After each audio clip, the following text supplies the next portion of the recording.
नमस्ते दोस्तों, आज आपका फिर से स्वागत है सुपरबस फ्रेंचाइज में, जिसका नाम है द क्लैश ऑफ क्राउन्स। अगर आपको हमारी इस फ्रेंचाइज की सभी मूवी देखनी है तो मैंने इसकी प्लेलिस्ट बनाई है, जिसकी लिंक मैंने डिस्क्रिप्शन में डाल दी है, जिसे आप जरूर चेकआउट करें। और अभी इस फ्रेंचाइज की मूवी नंबर 2 चल रही है, जिसका नाम है the clash of crowns volume 2 the रुद्रवंश।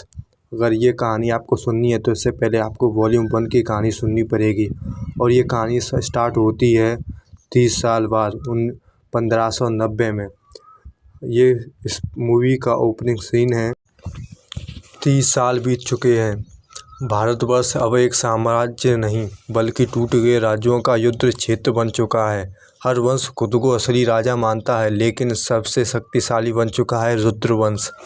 उनके किले, उनकी सेना, उनका डर पूरा भारतवर्ष महसूस करता है। रुद्रवंश का साम्राज्य है महादुर्ग रक्तगढ़ के सिंहासन पर बैठे हुए सम्राट रुद्रदेव, जो अमिताभ बच्चन का किरदार है। अब बूढ़ा हो चुका है, लेकिन उसकी आंखों में आज भी सत्ता का वही आग है। वो हर रात उस मुकुट को देखता है जो अभी भी अधूरा है, क्योंकि असली भारतवर्ष का मुकुट अब भी गायब है।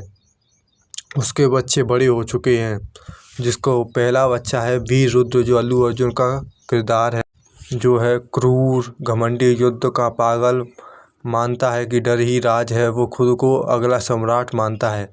और दूसरा बेटा है अर्जुन रुद्र, जो अक्षय कुमार का किरदार है, जो शांत, रणनीतिक, लेकिन अंदर से महत्वाकांक्षी। वो जानता है कि सिर्फ ताकत नहीं, दिमाग भी चाहिए सिंहासन के लिए। और उसकी एक डॉटर है जिसका नाम है मायरा, जो करीना कपूर का किरदार है। राजनीति की महारानी दोनों भाइयों को कंट्रोल करने की कोशिश करती है, लेकिन सीक्रेटली वो खुद सत्ता चाहती है। और एक रात रुद्रदेव अपने बच्चों को राज दरबार में बुलाते हैं। वो कहता है, मैंने अपना पूरा जीवन इस सिंहासन के लिए दिया, लेकिन मुकुट अभी भी अधूरा है। फिर वो बताता है, बाकी वंश अभी भी जिंदा हैं और अब तक वो ख़त्म नहीं होंगे। रुद्रवंश कभी पूर्ण सम्राट नहीं बनेगा। उस रात वीर और अर्जुन पहली बार खुलकर बातें करते हैं। दोनों समझते हैं अगर सिंहासन सिर्फ एक है और उसके लिए भाई बहन पिता कोई मायने नहीं रखते। वीर रुद्र कहता है, मुकुट रिश्तों से नहीं मिलता, खून से मिलता है। और वहीं दोनों फैसला लेते हैं, जो भी बीच में आएगा उसे मार दिया जाएंगे।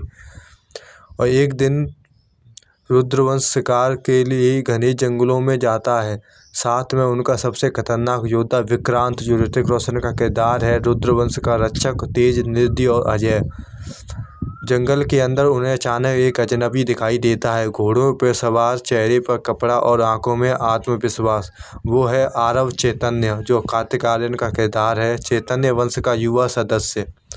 पहली भिड़ंत शुरू होती है जब वीर तुरंत समझ जाता है कि वो चैतन्य वंश से है। वो हमला कर देते हैं। जंगल के बीच एक ब्रूटल फाइट शुरू होती है। तलवारें टकराती हैं, घोड़े दौड़ते हैं। विक्रांत बिजली की तरह हमला करता है, लेकिन आरव उम्मीद से ज़्यादा तेज निकलता है।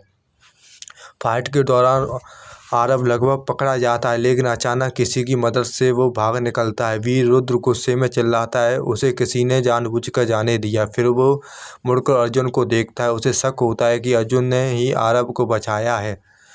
महल लौटने के बाद वीर रुद्र अब अमिताभ के सामने आरोप लगाता है कि अर्जुन ने गद्दारी की है। पूरा दरबार शांत हो जाता है, लेकिन रुद्रदेव कुछ नहीं कहता, बस चुपचाप अर्जुन को देखता रहता है। और यही चुप्पी पूरे परिवार के अंदर शक और डर से भर देती है।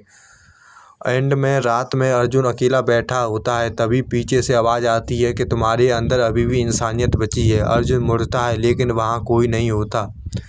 दूर पहाड़ों में आरव चैतन्य घायल हालत में पहुँचता है। वहाँ छाया में एक आदमी उससे पूछता है, क्या रुद्रवंश को हमारे राज का पता चल गया? आरव धीरे से कहता है, अब युद्ध शुरू होने वाला है। और पहली बार दिखता है कि एक पुराना झंडा, जिस पर बना है देववंश का चिन्ह। यहाँ पर कोई बूढ़ा आदमी उन्हें पूछ रहा है। और ये कहानी यहीं पर ख़त्म होती है। अगर ये कहानी आपको अच्छी लगी तो हमें सब्सक्राइब करें। और thank you for watching the super bus.